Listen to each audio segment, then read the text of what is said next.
का बाकायदा आगाज करेंगे। नौजवानान मुहाजिर के ज़ेर एहतमाम यौम मुहाजिर सकाफत के मौके पर इस साल भी मरकजी रैली का शानदार पुरअमन और बावकार इनेकाद किया गया। रैली का आगाज करीमाबाद के मकाम से हुआ। रैली की क़यादत नौजवानान मुहाजिर के chairman Zuhaib Azam, senior vice chairman Faiz Ali Khan, general secretary Umair Aamir Maqsoodi और मरकजी काबीना के अरकान ने की। कराची के मुख्तलिफ इलाकों से नौजवान काफिलों की सूरत में रैली में शरीक हुए हैं और अपनी तहजीब, सकाफत और कौमी शनाख्त का पुरअमन इजहार किया।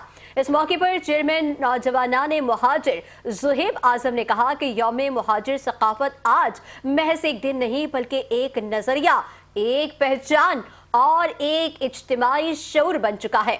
चंद साल कबल नौजवानों ने जिस ख्वाब की बुनियाद रखी थी, आज वो ख्वाब हकीकत का रूप धार चुका है। आज दुनिया भर में बसने वाले मुहाजिर 24 दिसंबर को अपनी सकाफत, जुबान और कुर्बानियों को फख्र के साथ याद करते हैं। सबसे अहम बात यह है कि हमने साबित किया है कि मुहाजिर नौजवान एहतजाज नहीं बल्कि तहजीब, नज़्म ज़ब्त और मस्बत तर्ज़ अमल के जरिए अपनी बात मनवाना जानते हैं। जनरल सेक्रेटरी नौजवानान मुहाजिर उमैर आमिर मकसूदी ने कहा कि हम इन तमाम नौजवानों को खराज तहसीन पेश करते हैं जिन्होंने यौम मुहाजिर सकाफत की मरकजी रैली में शिरकत करके जिम्मेदारी, बर्दाश्त और शऊर की मिसाल कायम की। आज सहाफ़ी बरादरी, वकला, समाजी हलक़े और मुख्तलिफ इदारे इस दिन को तस्लीम कर रहे हैं।